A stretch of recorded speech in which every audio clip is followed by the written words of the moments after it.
The introduction, and that's just me talking and welcoming you all to the A+ Alliance Algorithms 101 webinar, which is the first in a series that over the course of the next weeks deal with feminist data, affirmative action algorithms, social protection and procurement, citizen movement building, and then human rights, and how all these things intersect with artificial intelligence and automated decision making. And today, we're on the sidelines of the UN Data Forum, and we're talking about feminist data with an all-star lineup of Emily Courey-Pryor of Data 2X, Lauren Klein, co-author of Data Feminism, Nuria Oliver, Commissioner AI and Data Science for the President of Valencian, Spain, and Katie Clancy of Canada's IDRC. I'll introduce everyone at greater length as they take the virtual stage. I'm Kraft-Buchman, and these webinars are brought to you by Women at the Table as part of the A+ Alliance initiative. Women at the Table is based in Geneva, Switzerland, is a civil society organization and deals with systems change by helping feminists gain influence in key sectors that we believe have structural impact: the economy, democracy and governance, sustainability, and technology, which is what brings us here today. We're also co-founders with the Smart Citizens Foundation, Ciudadanía Inteligente, which is based in Santiago, Chile, and as co-founders of the A+ Alliance, which is a multidisciplinary, global, diverse, feminist coalition of expert practitioners, academics, and activists who work to create and apply inclusive algorithms that we hope will change the current course of artificial intelligence and automated decision-making during this paradigm shift. As you all know, who have come to visit us at this today, to be with us, data is a fundamental, if not the fundamental component of the models that make up automated decision-making and AI. And as we've become increasingly data-driven, having inclusive gender data is critical to stem the tide of rising inequality and to provide both accountability and some justice for 50% of the world's population. We feel this is particularly urgent as we collectively reinvent the ways out of this economic crisis that's wrapped in a global pandemic, and we find ways to reimagine how things are done. So we're here today with this all-star lineup of feminists and thinkers who wrestle with the problems posed by biased data, incomplete data, non-existent or non-recognized data daily in their work. And to begin, we're going to welcome Emily Courey-Pryor, who's the founding executive director of Data 2X, whose mission it is to improve the quality, availability, and use of gender data in order to make a practical difference in the lives of women and girls worldwide. Emily has led and launched successful programmatic and advocacy initiatives, including the UN Foundation's first program on women's economic empowerment and the Girl Up campaign, and it also has extensive experience in the private sector, managing corporate philanthropy for Gilead Sciences, and started with the American Red Cross. So, Emily, to you, can you explain what gender data is to start us off and why we don't have enough of it and why it's urgent? Absolutely, I'm happy to. Caitlin, thank you for that introduction, as well as thank you to the A+ Alliance for hosting this event. As you've already said, it's an all-star cast of people that I admire so much, and I'm really happy to be here speaking with everyone today, and thanks to all of our listeners for tuning in. So I'll just jump right into gender data, which is our whole reason for being. Gender data is a term that captures a range of concepts. And we're here to talk about feminist data, but an important thing to know is that gender data doesn't only mean data about women.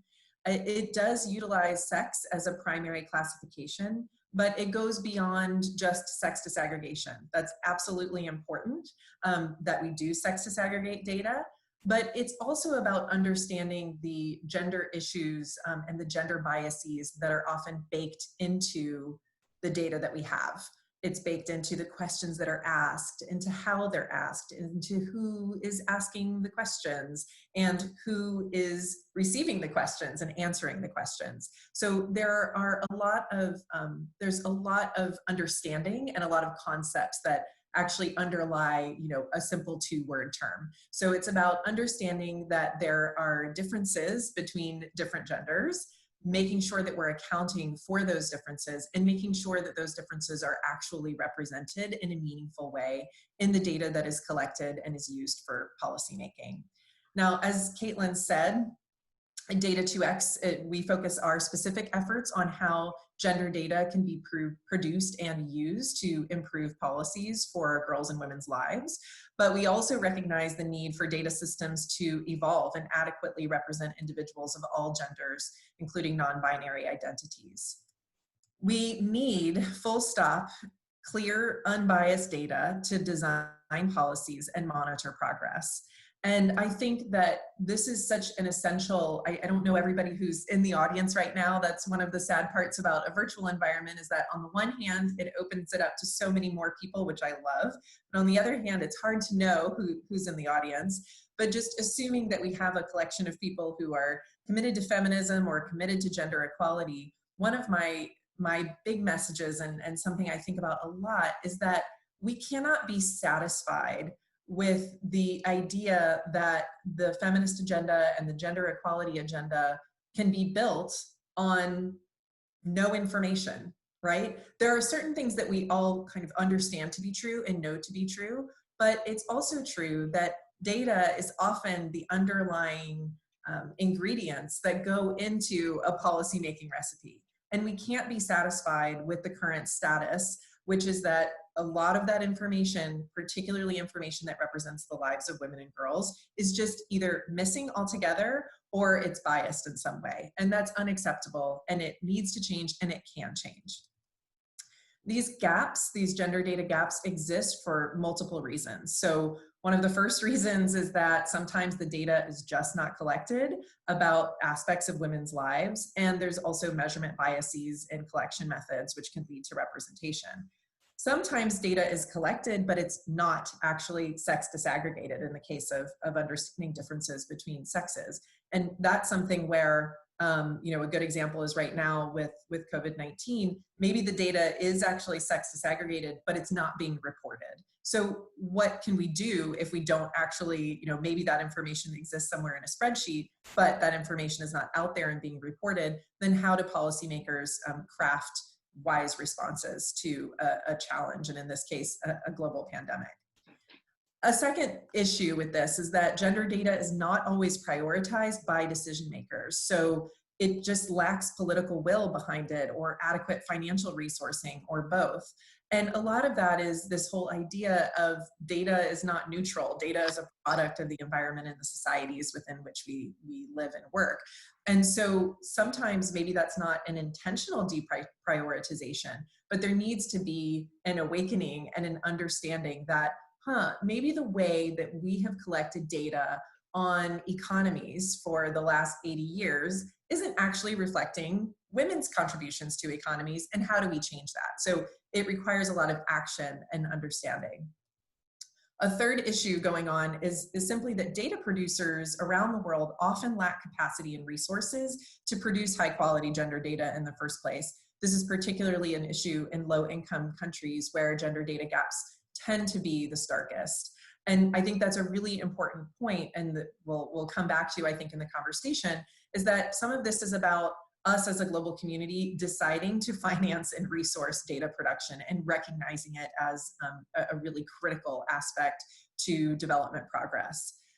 I think I'm going to stop there, Caitlin, but I hope I've expressed both what gender data is, why the gaps exist, but also that this truly is urgent. And I think that the COVID-19 pandemic is throwing that into very sharp relief, that everyone is suddenly, really trying to understand data, really trying to understand how their communities are affected both in the short and the long term.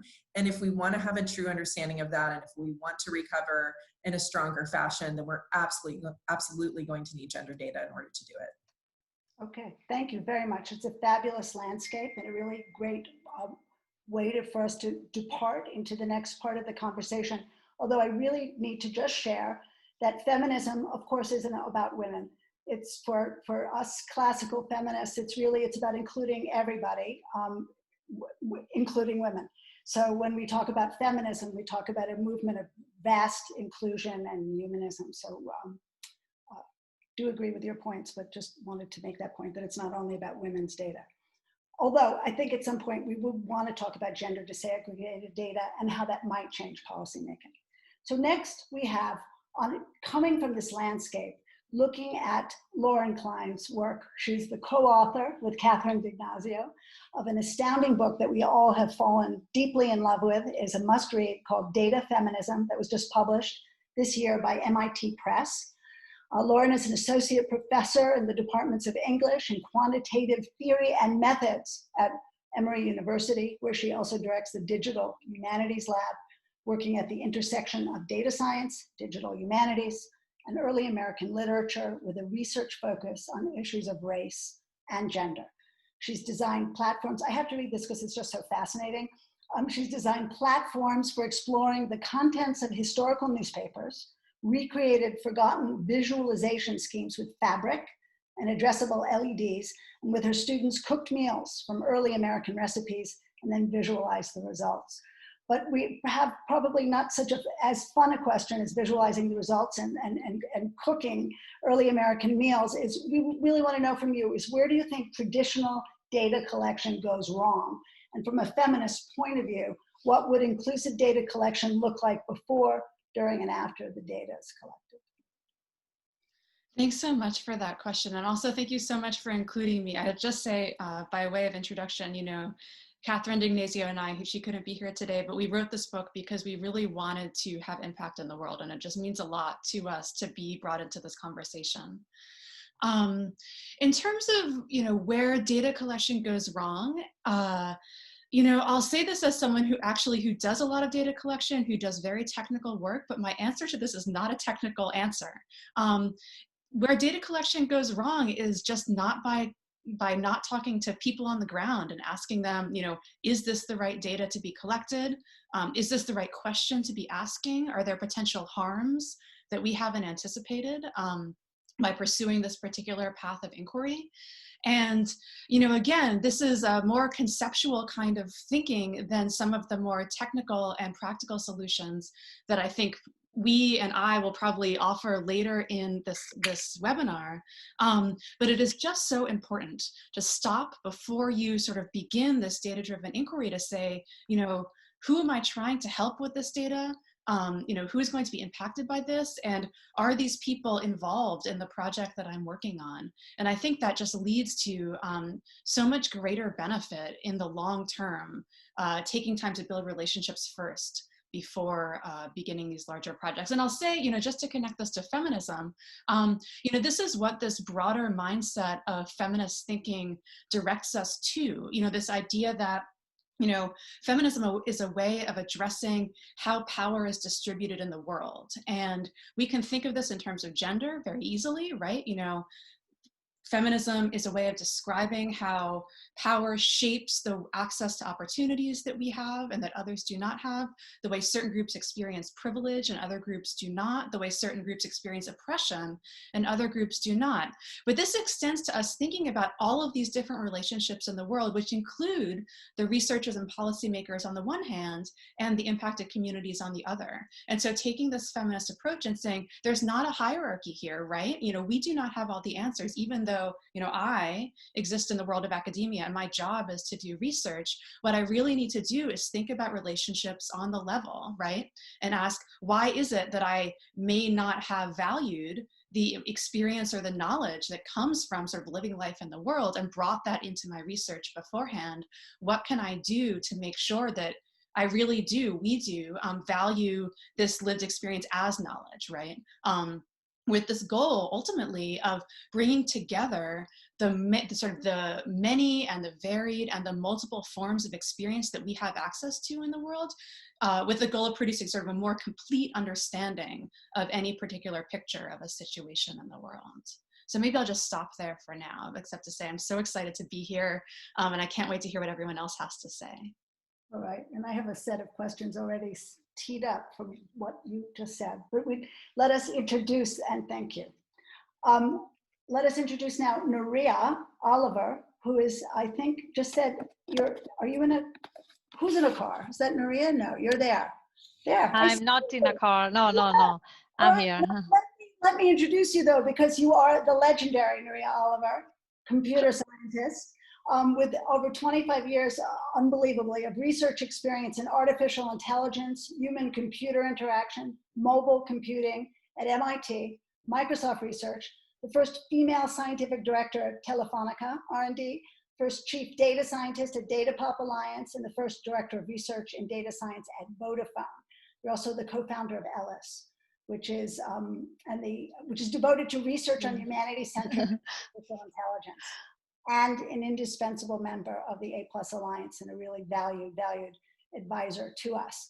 Since March, you've been commissioner for the president of the Valencian region of Spain on AI strategy and data science to fight COVID-19, leading a team of 20 data scientists in a region that's largely been spared the tsunami of COVID cases.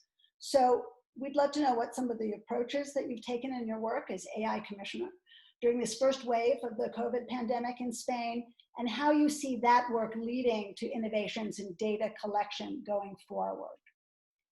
Okay, well, thank you so much. And first of all, thank you for the invitation. It's really a great pleasure to be here. I don't know if you can grant me sharing a screen and I can quickly, or otherwise I can just talk, whatever you prefer. I just had some couple of slides because I have some graphs to show, but I can also just talk about the graphs. So I think you're enabled now, if we can try. I don't. Yeah, no, it's working. Thank you.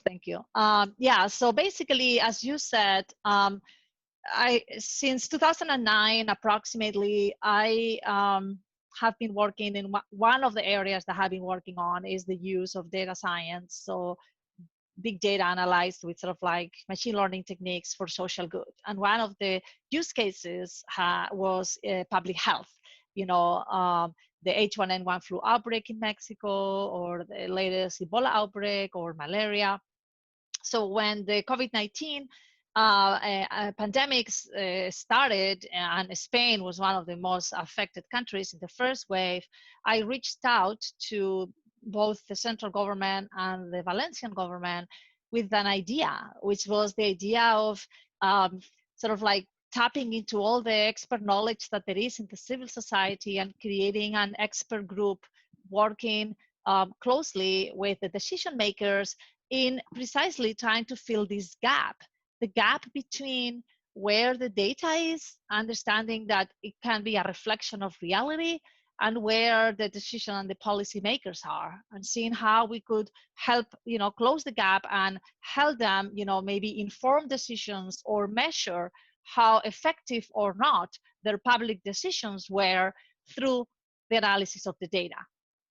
So I got a very positive response from the government of the Valencian region, and that's when they named me commissioner, which is sort of like an honorary position. We are all voluntary, we do altruistic work of the entire team. So we've been working on 4 large areas. The first one is analyzing large-scale anonymized mobile data derived from the mobile network infrastructure that was shared with us through the National Office of Statistics, through a collaboration that they had with the 3 largest telcos. And by analyzing this data, we could determine the effectiveness of the confinement measures back in March and April, what kinds of mobility had been the most affected, what kinds of communities emerged from the mobility, and also what was the epidemiological impact of having an entire population, you know, being confined. So the second area is the development of computational epidemiological models that enable us not only to predict how the pandemic is going to evolve, but more importantly, to do simulations under different scenarios. For example, what would happen if, you know, this population was confined, or what would happen if we did 60% of contact tracing and things like that. The third area is devoted to building predictive models. And we have some models for predicting intensive care units or hospitalizations, but also we did, for example, a prediction of the prevalence of COVID-19 back in April, when there weren't any tests available, and it was very difficult to know how many people were actually infected. And the last area, which is the one that I wanted to talk more about here, is a very large citizen science project that we launched on March 28th called the COVID-19 Impact Survey. And one of the reasons why we launched the survey was because there was a big gap on data about people's lives, about how people were actually experiencing the pandemic, and what was their perception and what was their actual situation. So we devised a 25 really short anonymous survey that we've been launching. Well, it's still is active, and we analyze on weekly waves. Even with all these, there is still a gap because this is still quite technical work. So I think one of the key reasons why our team is somewhat functioning well is because we have one director general from the government, from the president's office, that is a member of the team and that has been coming to every single meeting every day. We've been meeting every day until the end of June. Now we meet once a week. And she is the one, together with me, that sort of digests the results and tries to find actionable, points from them, and then, elaborates sort of like reports, for the president. So focusing more on the survey, because we've been talking about gender data and how there is gender disaggregated data and how there is this lack of data about the pandemic in general. So in our survey, we do have gender information, and we try to capture in 25 questions questions about the prevalence of symptoms, the availability of tests, the contact tracing, whether people are being contact traced or not, but also the willingness to be confined, the emotional impact of the pandemic, the economic and labor impact, what kind of social contact behavior people have, what kind of protection measures they adopt, and so forth. I encourage you to answer the survey and share the survey. It's translated to many different languages. We have over 300,000 answers. And the main countries that we analyze is obviously Spain, but also Italy and Germany and Brazil, because we were collaborating with a university in Brazil, and Germany and Italy. We'll also have collaborators in Italy, but also because we wanted to see how different maybe the Spanish behavior is versus the Italian and the German behavior, given that Spain was doing so much worse, a few weeks ago than, Italy and Germany. We've already published a paper on the results where we actually report on some gender and age differences, but I wanted very quickly maybe to summarize some of the most significant gender differences that we are observing and that I think are very important for defining public policies. We also have this website where you can see the results and play with different visualizations and so forth. So the first significantly different gender difference that we identify since the first week of April, which was the week when we introduced the emotional impact question, is a very significantly larger emotional impact on females than on males, particularly anxiety, sadness, stress, and not so much on loneliness. This is per gender. When we do it per gender and age range, the most impacted are young women between 18 and 30 years old. They report the highest levels of anxiety, stress, and loneliness. When we look at the behavior in terms of protecting oneself from the virus, over the weeks, this is a sample of 50,000 people, but over the weeks, we systematically find that women take more measures to protect themselves than men. Women report disinfecting their hands more, wearing more masks, avoiding crowds, avoiding hugs and kisses, limiting their contacts, and making sure that there is ventilation. So there is a significant gender difference in how cautious we are. We introduced this week a new answer to the individual protection measures, which is, would you take the vaccine if the vaccine was available? And for now, which is a very small sample yet, but is the only measure that it seems that men are saying that they would take it more than women. But maybe that's also being more cautious because the vaccine maybe is not 100% guaranteed. When we look at the willingness to remain in confinement, we found this very peculiar result that was replicating like over all the weeks, which was a lot more men than women. And here the overall difference is from 15 point something percent to 10 point something percent. But during the first weeks of confinement, it was even a bigger difference. More men than women report that they could remain in confinement for 6 months. And our explanation was that the burden on women of being confined was larger than for men. And that's why fewer women were reporting that they could stay in confinement for 6 months. When we look at the perception of the government measures, we also find a difference in that more women would like more measures than men, and then more men think that the measures are enough than women. So again, I think there is a pattern of women, being more cautious, wanted the government to implement more measures to fight the disease. This is another question that reveals significant gender differences, which is the reasons why people wouldn't be able to self-isolate. So we asked people, if, would you be able to self-isolate if you had to because of coronavirus? And we find very significant age differences. This is the people that say, yes, I could be able to self-isolate. I don't have any problem to self-isolate, where we find that the old people 60 plus, oh, sorry, you don't see the axis here. This is almost 70%. This is the 70% mark. So almost 70% of them, they say that they have no impediment to be able to self-isolate. And the ones that have the most reasons not to be able to self-isolate are actually young women 18 to 29. When we look at the reasons, the number one reason for the young females is home sharing, but then we find this massive difference here in the age bracket 30 to 59 between females and males when they say that they wouldn't be able to self-isolate because having to take care of children, where it's like more than twice the females. This is 30-something% versus 15% men that say that that was one of the reasons. This is another curious gender difference. In the youth, the fear of stigmatization is the largest, with a very significant difference. And it is the only one where males report more fear, young males report more fear of stigmatization than young females.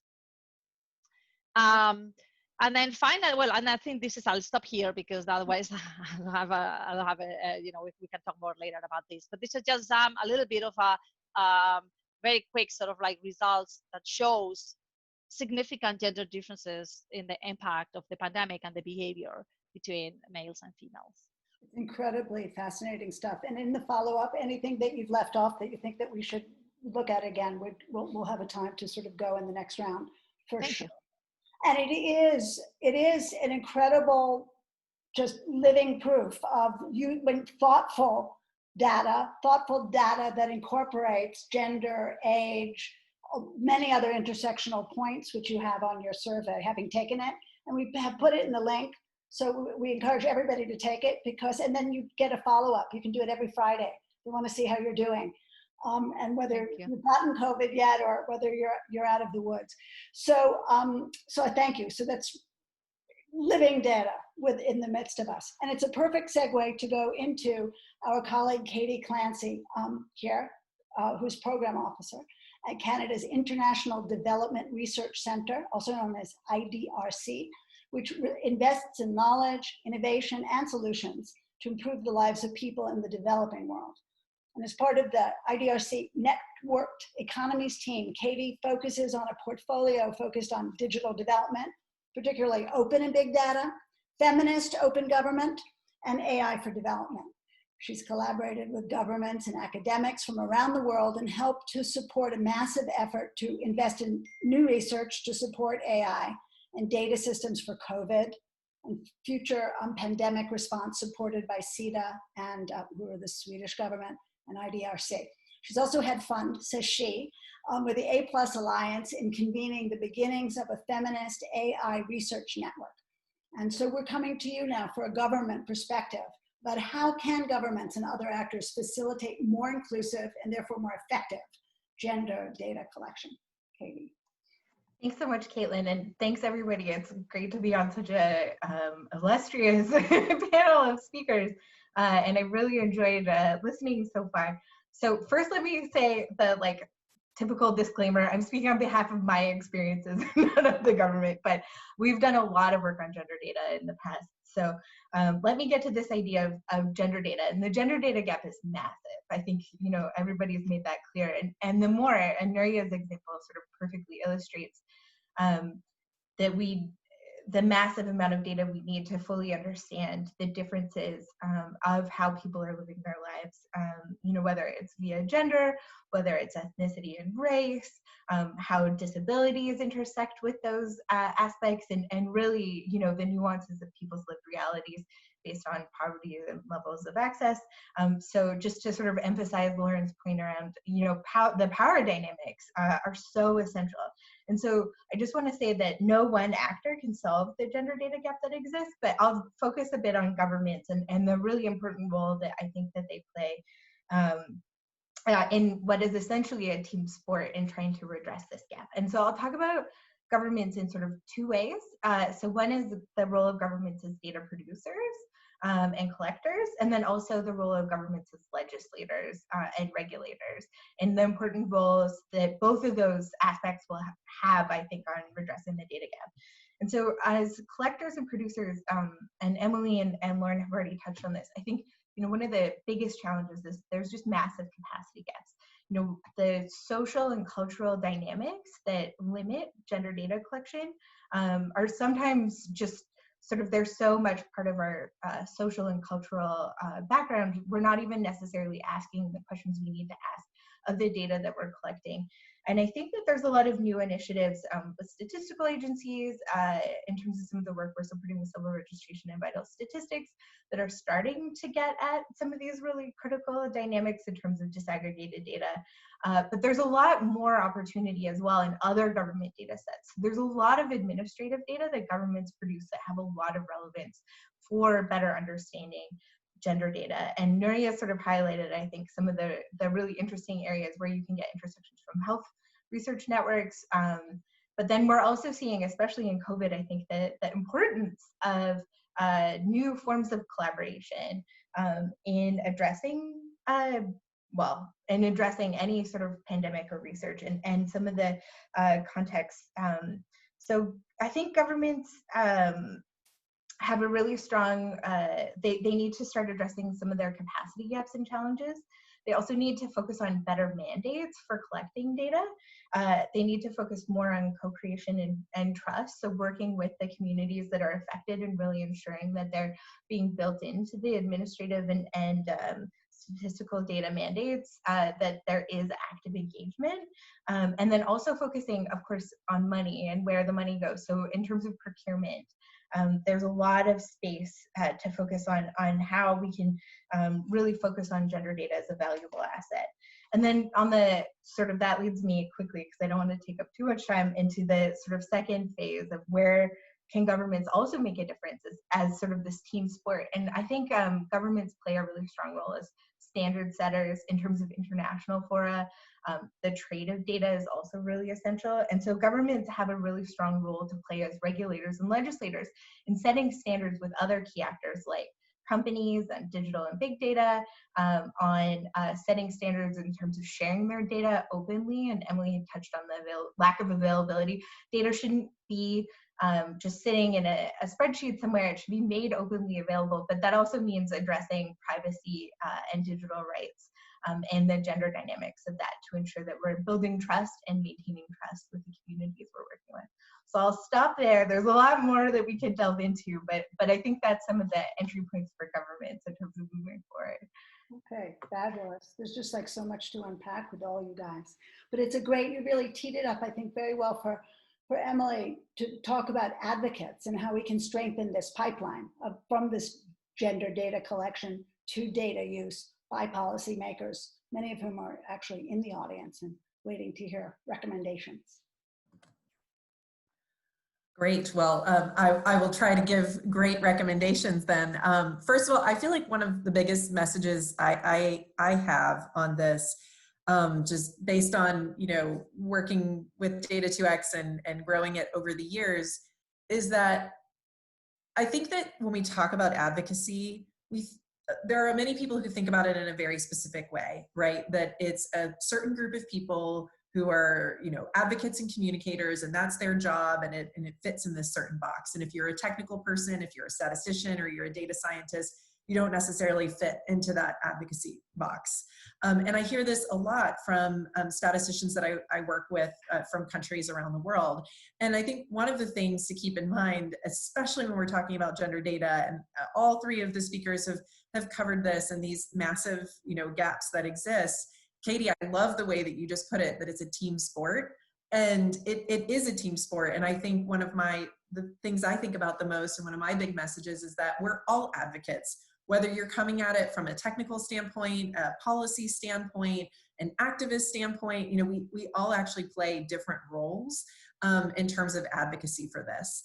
And some of that is because when we think about advocacy for gender data, we have to address it from different aspects. So there's technical aspects of advocacy, there's political aspects of advocacy, there's resource mobilization aspects to this challenge.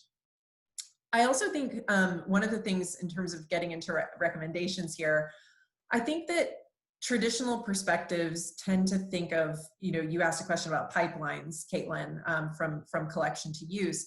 And I think that traditional perspectives on this tend to think of pipelines as being this one way. They start in one place and it flows down the line and moves in this straight line from collection to use. But it's really not in the case of data, and it shouldn't be in the case of any data, but certainly not in the case of gender data. It's a feedback loop. It involves understanding what the questions are that need to be asked. What are the needs from communities? I think Lauren highlighted this beautifully as well. What are those questions? What are the needs? How do we produce that data in a way that, importantly, in a way that can be useful and used by policymakers? Because it doesn't, it's not useful to us if it's just, sitting in a spreadsheet, like Katie also referenced. In addition to that, without demand from data users, production of gender data just won't increase, right? If people aren't using it, then they're not going to understand the reason why it needs to continue to be produced. And if we don't have that quality gender data, then policymakers aren't then, of course, using it to make evidence-based decisions. So you can see why it's not a pipeline, it's really a loop, I think, as we start to delve into this. I think as advocates, there are a few things we can do. One of the things is educating and working to mobilize action on this. This means opening discussions with civil society and community organizations, better connecting gender data and ensuring that data, like I said before, is useful and accurate. It means making sure that policymakers are aware of existing gender data gaps. I think that's part of the purpose of this panel, is just making sure that everyone understands that these gaps exist and why that's a problem, and how that has implications on policies that affect the lives of so many, including women and girls. And as I was saying before, I think as advocates, it requires working on both the technical and political aspects of this challenge. So on the technical side, and I'm going to kind of explain how I think some of these things link to each other. So on the technical side, one of the things we did earlier this year at Data 2X was we produced a report called Mapping Gender Data Gaps. And it's actually an update of a report that we did right when we started. One of the first things when we started Data 2X was, okay, we need to map out, looking across all of the different development domains, what is the state of gender data at a global level? What does that look like? And how do we put it all into one place and make it, hopefully digestible for a broader audience? We did an update of that earlier this year, and it's connected to the SDGs. And because of course the SDGs didn't exist in 2014 when we were getting started. And this looks at gender data gaps across those 6 development domains. And we continue to use that analysis with all different audiences. And then we took that to link it to what some of the political opportunities are ahead of us. And that's one of the things I think as advocates, we need to grab those opportunities before us. One that's coming up next year, so this is in part a push for people to get involved in this, is the Generation Equality Fora. There will be 2 that are happening. This is something that's convened by UN Women and the governments of France and Mexico to catalyze global commitment to specific actions for gender equality. And within the Generation Equality Forum, there are some leadership groups called Action Coalitions. Caitlin and the A+ Alliance are on the leadership team for one of those Action Coalitions, in fact. And so one of the things that we did as advocates was we took the information from our technical brief that mapped all these gender data gaps. And we produced from it a new series that's called Gender Data for Generation Equality. And it has a very specific brief that's using the information about the gender data gaps that exist globally. And it has calls to action for the leaders of action coalitions for the Generation Equality Forum. And those specific calls to action are around investing in gender data and closing data gaps, but it's looking at it from domain to domain. So regardless of which topic that you're interested in, if you're passionate about economic rights and justice or technology and innovation, there are gender data gaps there, and they absolutely need to be closed for us to have progress, the progress that we want to see for gender equality globally. I think the last point I would make where advocates can really make a difference is making sure that governments and policymakers understand the gap in data financing. I talked about this at the top. I'm going to keep talking about it.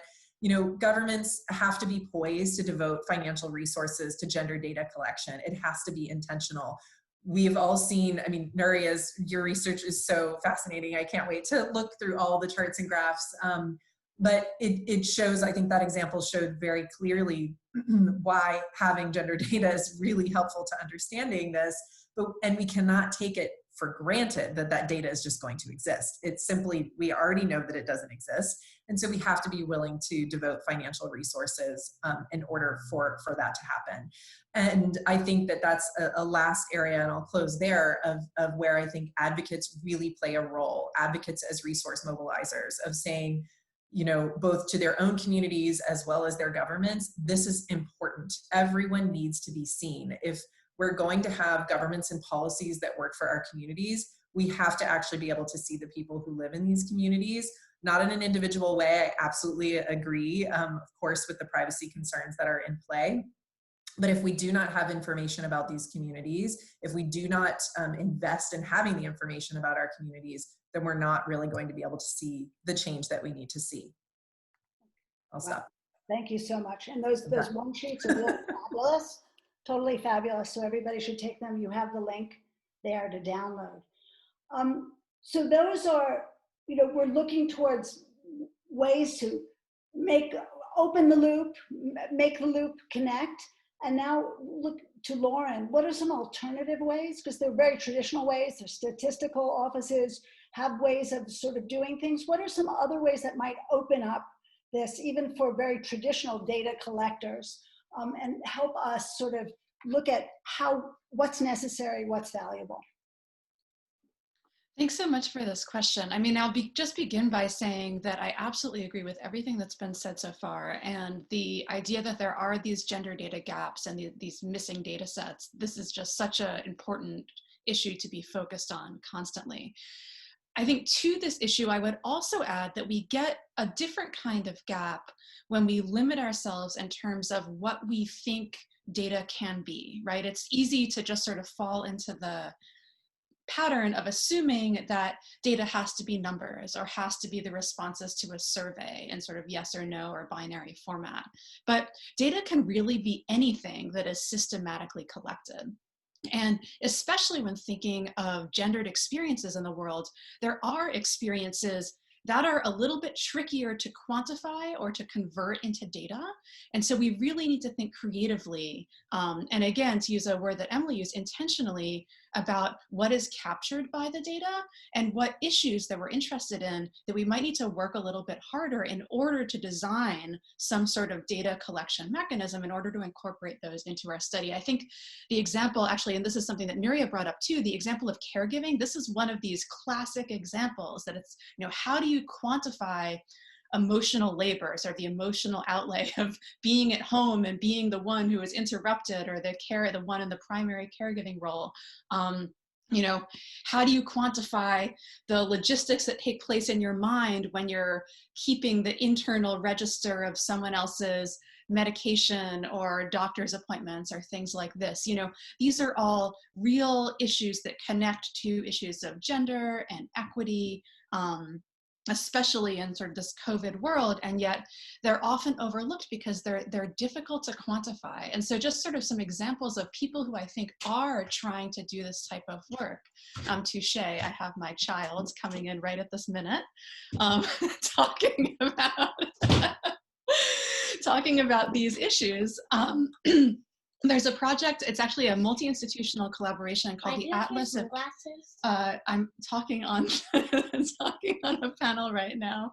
Why do you have sunglasses? I'll answer, I found them, I didn't want to lose them, and so I put them next to me. Well, they fit. That's terrific.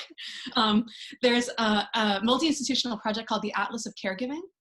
I believe it's run with, there's some medical researchers, I believe Intel is also participants in it, but they've done really interesting work that is trying to collect data around caregiving, both trying to quantify and sort of convert into numbers that can subsequently be assimilated and analyzed the work of caregiving, but then also trying to sort of fill in the gaps by asking caregivers to record their experiences in journals, trying to sort of idea map their daily workflows, taking pictures of their experiences, and then things like this. You know, on the art front, and I think we should not, you know, just because we are interested in policy change, we should not discount the work that creative and artistic practice can do. The visualization designer, Georgia Lupi and Kaki King have done a really interesting artwork, actually I think recently acquired by MoMA, but you can find it online, called Bruises, the Data That We Cannot See, which is similarly trying to sort of give visual form to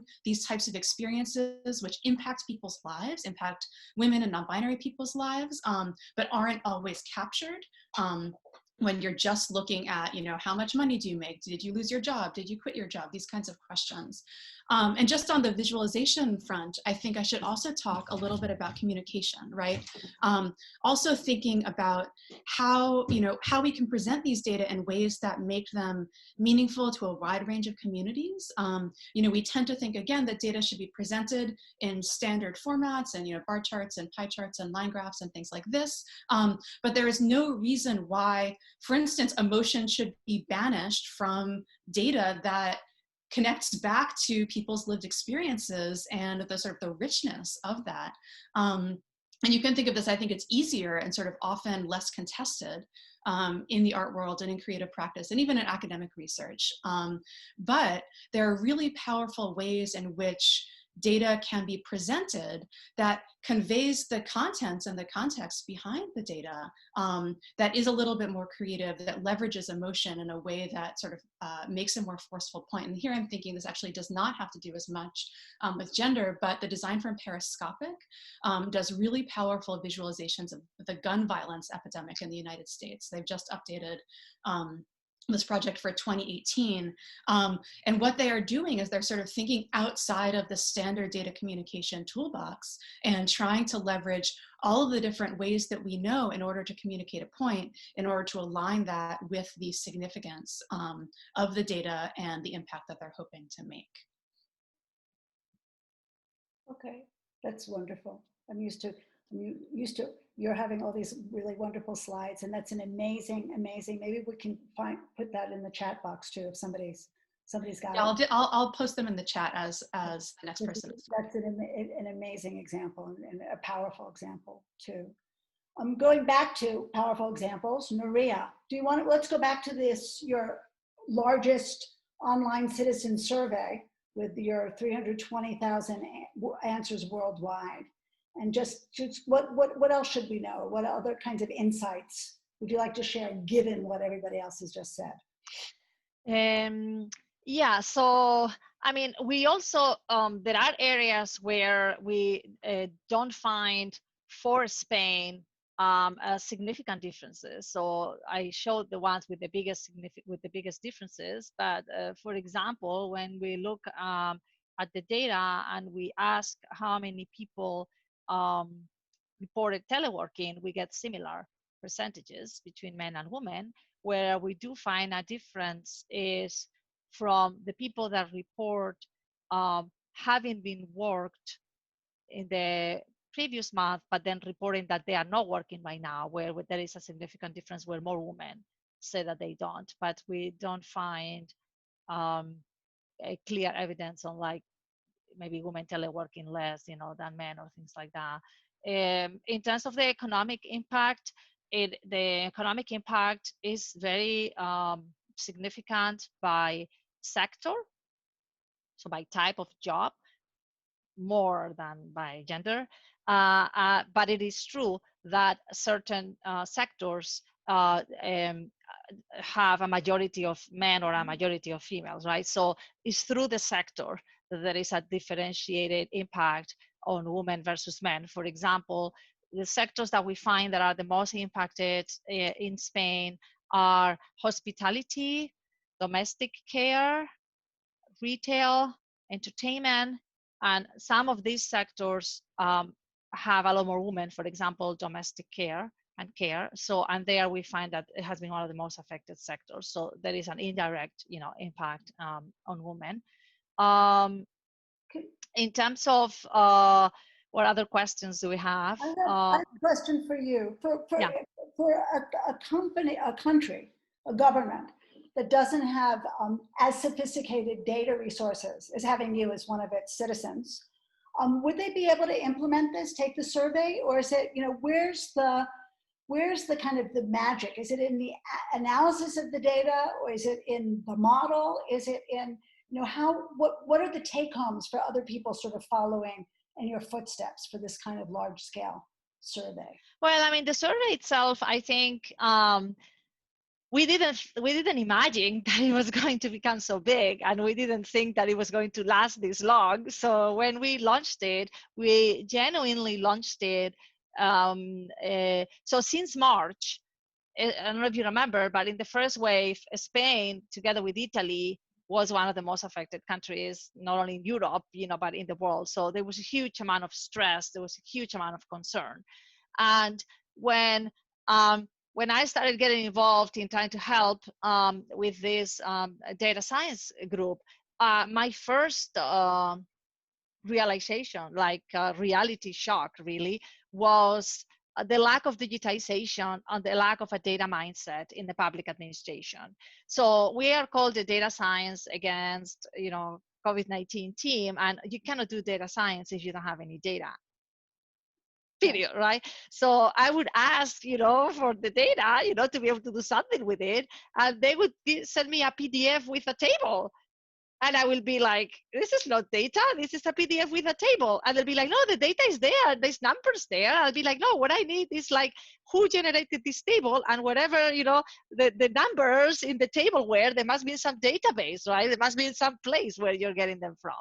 So that was kind of like the level. So at the same time, the number, we kept having this exponential growth. Spain had already entered into confinement, and the number of cases was still growing. And there were a lot of questions that we couldn't answer. For example, what is the social behavior of people? How are people getting infected if they are supposedly at home? What kinds of activities are people leaving their home for? How many are there tests? How many people are being tested? How many people are actually infected in the first place? And that was the main reason why we launched the survey. And we thought, okay, we launched this big survey. We'll just hope that a couple thousand people answer it, and it can maybe give us a glimpse of reality. We were very fortunate because the survey became really viral. We collected 140,000 answers in 40 hours. It really put the servers to the limit. There was one time frame of 1 hour where we had almost 16,000 answers in 1 hour.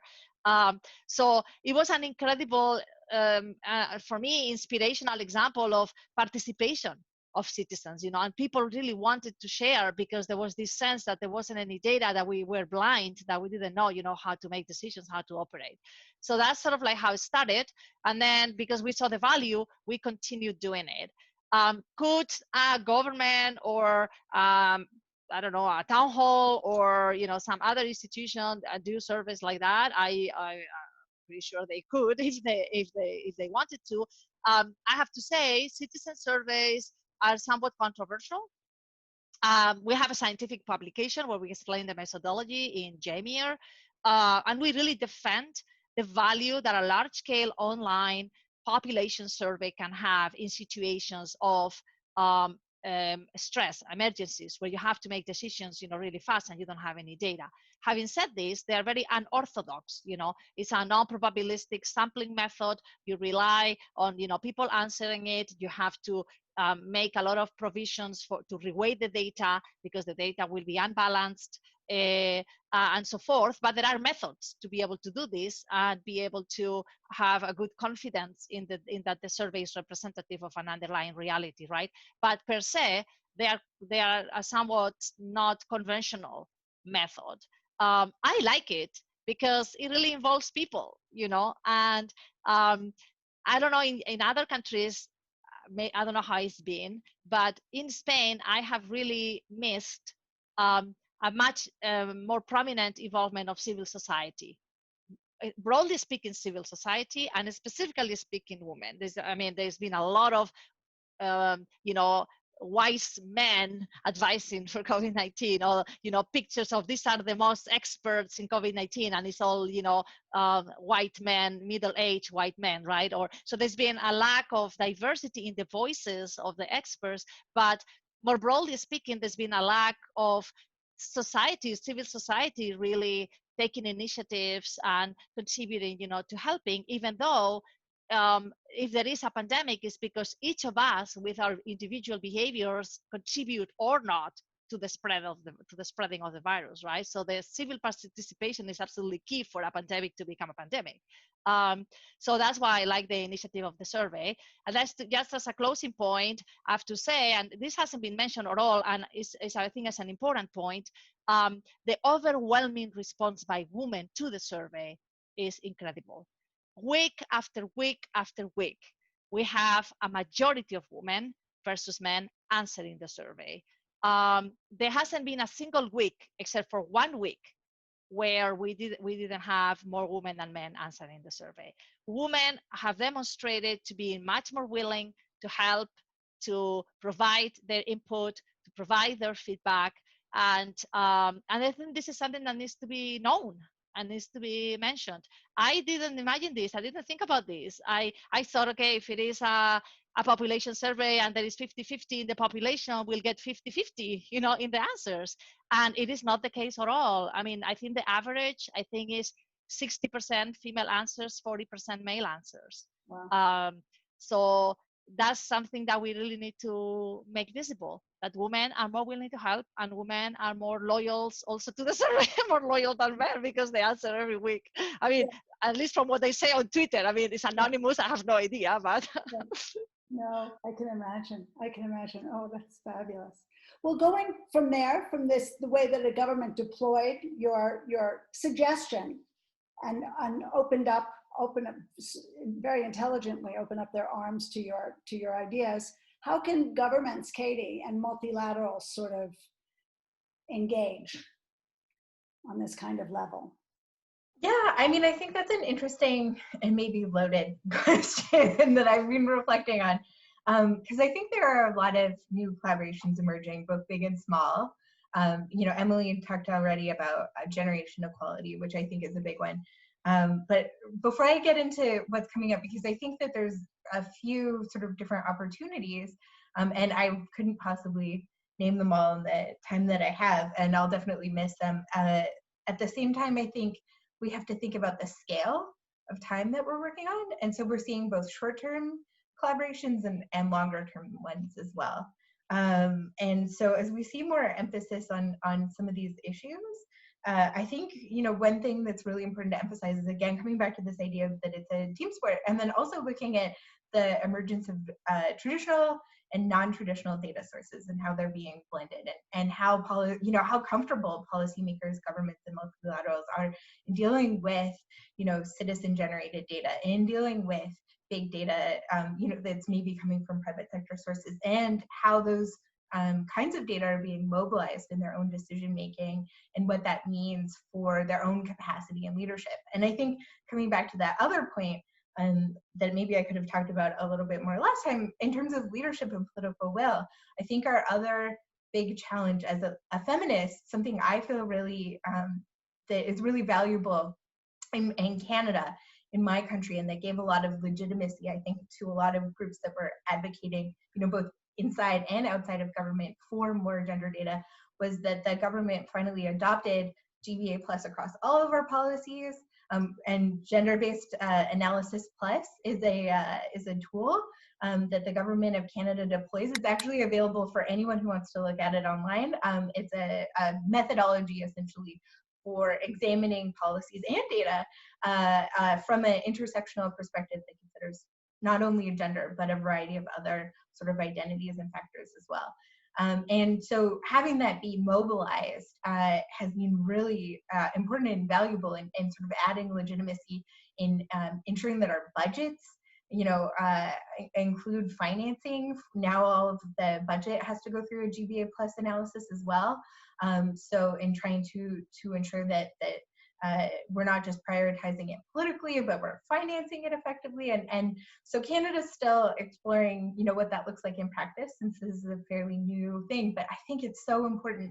And it really shows the value of having champions, not only in sort of the more gender-focused spheres, but in the broader spheres, like the folks who are controlling financing and who are making a lot of the key decisions around where resources, finances, and human capacity go. But on the level of like where are we seeing collaborations emerge, I think the Open Government Partnership's done a lot of work on the Feminist Open Government Initiative, which isn't necessarily just data, but has, I think, done some really interesting looks at across a variety of different sort of open data focused areas. So looking at how government procurement data might be more effective for women-owned businesses, for example. Starting to look at and understand, are there ways that we can standardize how we understand gender pay gaps? Looking at femicide and gender-based violence data and how that can maybe be better understood in a capacity that is more understanding. I also mentioned the Civil Registration and Vital Statistics Initiative that IDRC supports. And there's a Center of Excellence that has done a lot of thinking about how those systems can be made more effective for gender. Obviously, we have generation equality, but I think one of the key challenges that we're seeing is there's a lot of also smaller grassroots initiatives. There's a great group called Open Heroines.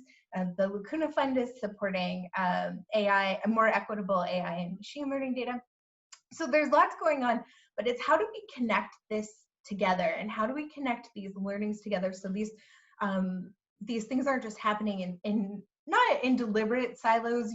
Obviously things always happen in tandem, but how can we kind of bring these initiatives together so that we can really emphasize that critical mass? And I think that's one of the areas that hopefully in the longer term we'll start to see more of these coalitions and more of this political force and more of this championing, really moving things beyond these sort of smaller scale pilots.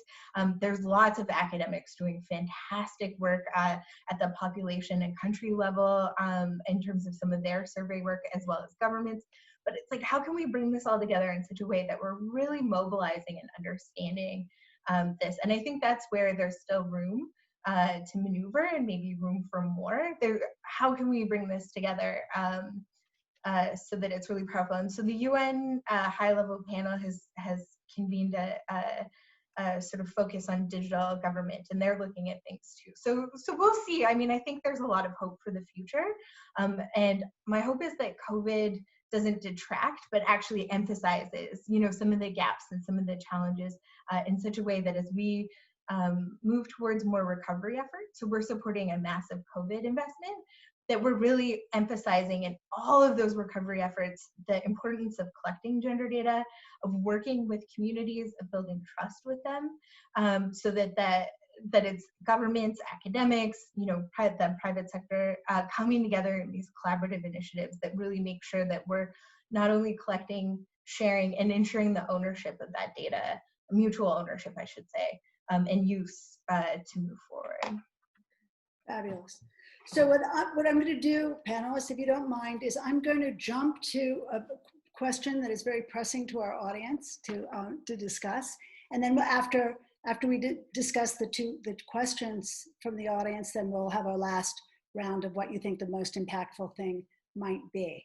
So this anonymous attendee, but lots of people have voted it up, said that there's a lot of discussion around feminist and intersectional data, that there's a glaring absence of women of color on this panel. It was all on me, and I'll address that. And what ideas do the panelists have, which are a fabulous question, for fostering more inclusive, feminist data movement that highlights critical Black and brown voices that are central to any feminist movement. And I know that we have a lot of experts on this on the panel. I want to say that I suppose there's no excuse for this one, but just on the upcoming ones, we certainly have regional diversity. I think another criticism of this panel, quite frankly, would be that there's so many North Americans, all North Americans, except for Nuria here. So thank you, Nuria, for holding up this part of the world for us. So, you know, there's regional diversity. I mean, there's lots of diversity that we need to include, and certainly going, there'll be regional and Black, brown, Latina diversity in the affirmative action algorithms with Nailing Morassi and Elisa Salis and Paula Villarreal next time. And weeks after that is Cristina Lopez and Helene Golpaya.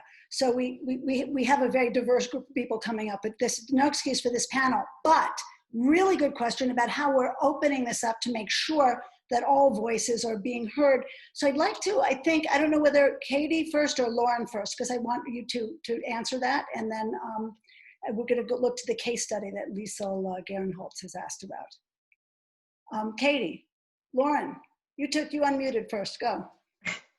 Me? Okay. I'm not sure. So I think that's an excellent point, and that's something that we, I think as a community, have to be really conscious about moving forward, is making sure that it's not just the same actors, but that we're really empowering, engaging, and ensuring ownership. I'm really inspired by the Indigenous data sovereignty movement and the importance of that movement, and a lot of the really hard work they've done around how people want their data to be managed and to be a community asset and not necessarily something that's owned by governments or corporations. And I think it's a really interesting space. So I would say, like, that's a great area or a great example to look at. But I think that there is a challenge. I think the ways that data is collected and managed right now is very much as a resource, and that can definitely lead to or exacerbate power dynamics. So we have to look at open data principles and sharing of data so that we're seeing it as a community resource, but that comes with its own set of challenges around who's using it, how it gets used, the potentials for abuse, both in terms of privacy, but also in terms of, you know, more insidious potential uses. So there's definitely a balance that we have to consider. But one of the really critical factors, I think, is, again, coming back to this idea of champions, it's enabling more, I think, data literacy more broadly, but also gender literacy more broadly, so that we're starting to see communities be able to connect and have conversations, not just about the social and cultural dynamics, but also about a lot of the really complex technical issues that come from different approaches to data collection and different methodologies. You know, I think research ethics is an important one. In the AI community, we talk a lot about responsible AI, but I think there's a long way to go in terms of addressing that, and really critical engagement is going to be needed in the next little while to produce best practices. But there are examples already, design justice, as well as like I said, the Indigenous data sovereignty. Yeah. And also I must speak to, which has nothing to do with this panel, but the fact that we're both involved in a feminist AI research network that is only feminists, men and women, mostly women, all from the global South, all extraordinary technologists in their own right. So but that's a little off piste, because that's a technology gathering. I would like Lauren, if you would, to go to the second question, which is very from the wonderful Liesl Gehrenholtz, who is the former head of is the head of the Women's Rights Division at Human Rights Watch, who talks about the importance of relationships with affected communities, including respecting expertise, ensuring data collected works for them, and other good case studies or good practices where this has been well done. And I know that you've done a lot of thinking on this. Sure. Yeah, this is a great question, and I'll just sort of echo and amplify what Katie said. You know, it's so important to recognize, with respect to the lack of diversity and representation, you know, on a panel about data science, it's power all the way down, right? And so we individually hold positions of power as researchers, as policymakers, as leads in our organizations, right? And we need to think about how we open up and share that power, you know, not just at the data communication or even at the data collection phase, but even within our organizations too. And a lot of that, I think, you know, it's on us to take steps where we can to recognize how we ourselves, you know, as researchers hold tremendous amounts of privilege, and to sort of try to rebalance that. But with respect to best practices or case studies for building relationships with affected communities, you know, I will echo, Katie mentioned in passing the Design Justice Network, which comes out of participatory design, which has a great set of principles and also examples for working with impacted communities. Sasha Costanza-Chalk has written a book based on the work of the Design Justice Network that talks about some of the specific projects that they worked on. Another great group is Our Data Bodies, which is an amazing multi-site, multi-institutional collaboration between academics, independent researchers, community groups, that is trying to build, in effect, data literacy and sort of data activism and resistance, but with the academics trying to sort of create a structure, but allowing communities in different areas, it is US based, but in order to sort of articulate their own concerns and needs from within the community. You know, within, you know, in data feminism, we actually also talk about this within the framework of data, of the idea of co-liberation. And again, a lot of this has to do with power sharing, money sharing, resource sharing, you know, building in when you get a grant, building in money for those communities that you're working with to take ownership and maintain ownership of the project, right? Not just for the initial meeting or data collection effort, but who pays for the storage, you know, the servers, you know, thinking about this into the future. Those are the ones that sort of come to mind off the top of my head. And I will say also, you know, academics love like a position paper. So you can find things, you know, about like ethics of using Twitter data, ethics of, you know, doing participatory design. There are a lot of these, and many of them provide really, really good reference points. I'll try to paste some in the chat after this. So I'm conscious of the time. I'm hoping that we help answer some of those questions. And I would echo actually both your book, Lauren, Data Feminism, and also Sasha's book, Design Justice, is incredible resources to think about who is doing this kind of collection, who's doing this kind of thinking, who's opening it up, and you know, and we hope to be following along with your leadership on all of that too. I want to just do a quick lightning round because we had wanted to get everybody out exactly on time. Just if you have just one, you can take a short term or long term, one sentence, what do you think is going to create the most impact as we leave our colleagues at the UN Data Forum? And I'm going to, I don't know whether, Nuria, you're still here. I told you it would be a hard stop at 5:15. You still there? Yeah, I'm still here. I have to leave. Okay, so you get the last question. And the question was one sentence? How I was going to have the most impact? What do you think is going to make the most, what is one thing that's going to make really the most impact in terms of gender data collection that we can give to our friends here at the UN Data Forum? I would say the thing that makes the most difference is having the will, because we have the means if we have the will. I personally think that sometimes things don't get done because there isn't a real, genuine will to do it. So having the will, you know, walking the talk, putting the money where the words are, I think that's what's going to make the difference. Okay, all right. It's doable. It's not science. It's not rocket science, as we would say, but it just requires will. Lauren, I go to you next. Okay, sorry about that. I was in the middle of typing. In terms of things to, you know, I'll just come back to something that I said at the very beginning. You know, include impacted communities in your projects, beginning, middle, and end. You know, it's how you ensure you're asking the right questions. It's how you ensure that the results will have impact. And actually, you know, in terms of creating a more inclusive data analysis community, I think that matters too. To show people that their knowledge and experience is valued. Okay, fabulous. And I go to Katie. muted.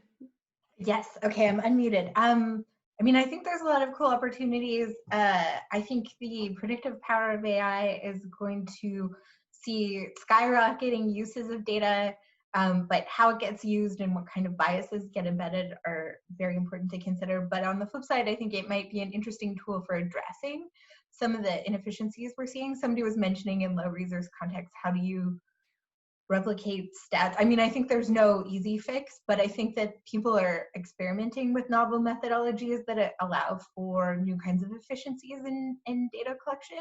And so I think there's a lot of really exciting space at the intersection of sort of new technologies, traditional data approaches, and sort of feminist perspectives that leaves a lot of room to be explored in how we can kind of improve these systems in a way that's both realistic but also effective and still engages the communities that can and should be engaged in this work. Thank you. Emily, what's your ask? What's your impact? Okay, do I get to cheat and say all the things that were just said? So no, I do agree with all that. I would also add, just because this is the World Data Forum and for the interest of consistency, I would say that financing in all of its form, more and better financing. So it's not just about having more money, but it's about doing better with the money that we have and connecting, understanding where there are gaps and those of financing gaps and money gaps for data production and data collection and data use. I wanted to highlight that because it was actually one of the questions we didn't get to. Some of the audience members were asking about how realistically, how do we do this given all of the asks that already are on national statistical offices to produce. And I think that financing is a part of that solution. And I just want to highlight, because it's happening at the World Data Forum, there is a group called the Burn Network that is working on this, bringing together different donors and different governments and different communities to understand where those financing gaps exist and how do we better connect those resources. I think that's happening tomorrow, a panel on that. But I think if we think about the long term, really fixing where that money is, right? So that we're not just talking about the gender data gaps 20 years from now, but that there's actually been meaningful investment in closing them. Okay, thank you. That's an incredible ending. I think we all agree. There've been incredible panelists that I want to thank. But before we go, I just want to remind everybody that this is the beginning of a series of webinars. We will have the very fabulous Naileg Morosi from Google AI in Africa on affirmative action for algorithms, Elisa Celis, who's done some of the greatest debiasing, and Paula Villarreal, who's the head of data science for the government of Mexico at the moment. That'll be the next up. And then after that, we'll do social protection and procurement policies, which doesn't sound very sexy, but we think could be a real lever for change worldwide. And again, as I said, that was Cristina Lopez and Helene Galpaya. So I want to thank very much. So come join us every other week. We'll be here until Human Rights Day on December 10th, when we'll have an extravaganza with our regional networks. Will be put together with these multilateral forums.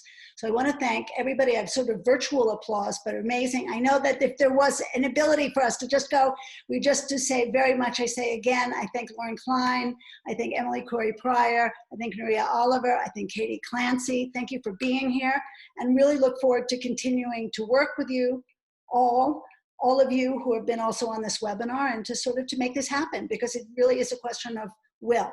It's not a question of it needing to be invented. It's just for us to be imaginative enough to say that we want to change things going forward. So I thank you all, and good afternoon, if you're in this time zone, and good morning. Thank you so much for our US friends.